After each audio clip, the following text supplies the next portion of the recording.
I met and I asked them simply a question: what do you want from our graduates? And they said three things. First of all, ability to learn. They want our students to be able to learn.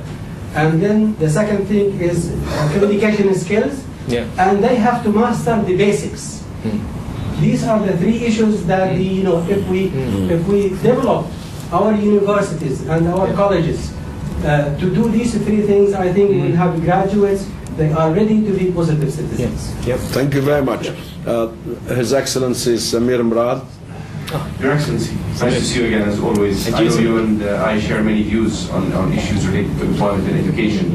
But I would like if you could please a couple of points, of course. I believe that the UK and its higher education system concentrated on vocational, on polytechnics as well as universities. They also had significant programs running with career guidance counsellors, national internships and national apprenticeship programs. I wonder if you could share with us some of those experiences. Thank you. And the focus on vocational training, I mean, there's a whole series, I don't know about it in detail, but I know a lot of the polytechnics and training colleges have now actually become universities, but they're still focusing on diplomas and technical qualifications. And the government encourages that. It's not just academic or humanities, and it's not just studying science as an academic subject. There's a high degree of practical training, which is actually trying to tailor the education according to different people's skills, as well as the demands of industry. So for some people, an academic course is suitable, but for many others, it could be woodworking, it could be technical design, and that is what a lot of people actually need. Apprenticeships is something, I think, which we neglected for many years. 40, 50 years ago, the big industries were providing apprenticeships, 2 years apprenticeships, and then somebody would grow into the industry. The demise of many of our big engineering industries and big heavy industries meant that those apprenticeships fell away. Now, I know that there is now a government scheme to encourage small and medium enterprises to bring people in as apprentices, but also we have now the phenomenon, whether it's a good thing or not, of internships, which sometimes seems like a little bit like free or slave labour or free labour, but it is a means by which young people can obtain experience and obtain experience at first hand of what the workplace is like. And I think for many young people now, that first rung on the ladder is the hardest thing to achieve, because unless you've got it's a chicken and egg. People don't want to employ people unless they've got experience. So how do you get your first experience to get your rung on the ladder? It used to be apprenticeships. It's now increasingly internships, but it's still an important thing for young people to do. Half a century ago, I learned my first lesson on apprenticeship, because I was in my former life an accountant, and it was a requirement in order to be a qualified accountant in the UK. You wouldn't get the license if you are not if you don't go through apprenticeship. I think the world has neglected that for a long time, and we need to come back to that again. And it isn't to give it the importance it has, which is the emphasis of the paper, the combination of the speech between knowledge and skill. And without the skill, the knowledge cannot be properly put to practice.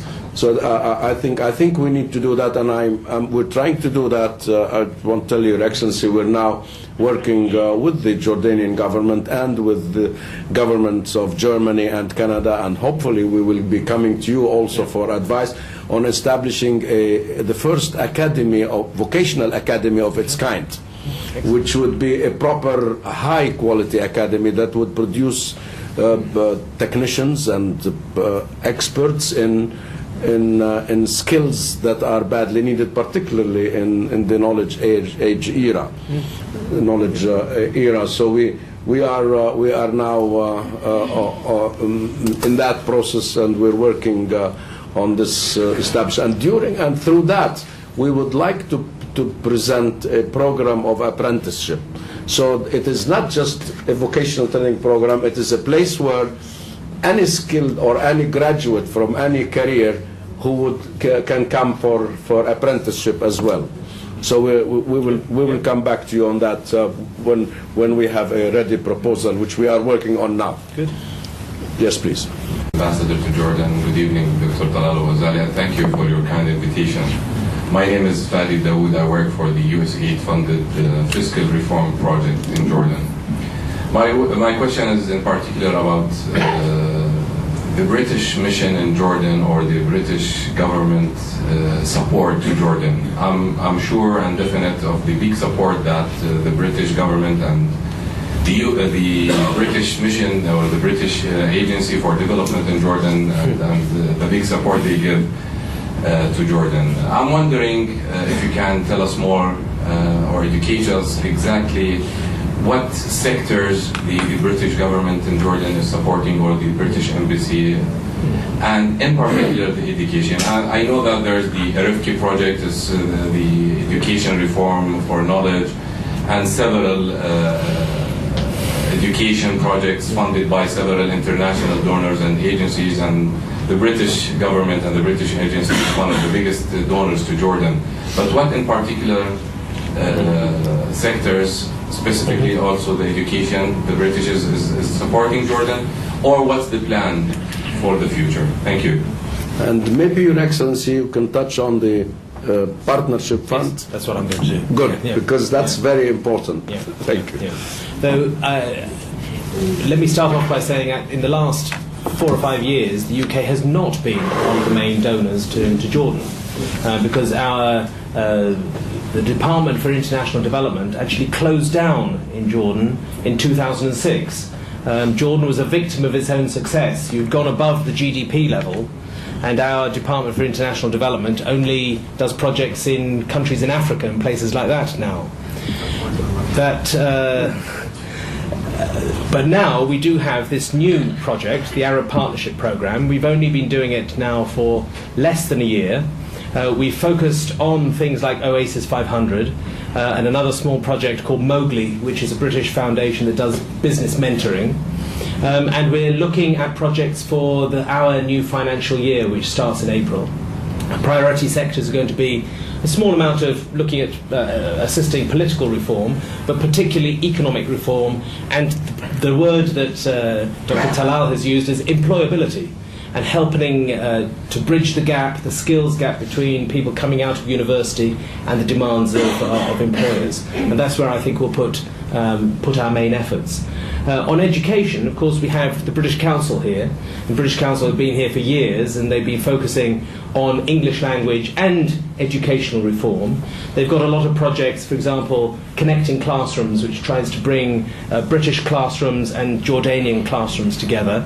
And another project which was linked to the Olympics, which was International Inspirations, which was using sport, using the Olympics coming up in London in a few months' time, to underline and emphasise the importance of sport as part of education. So we're actually open to people's ideas as to where we should focus our financial contributions in the next 2 or 3 years.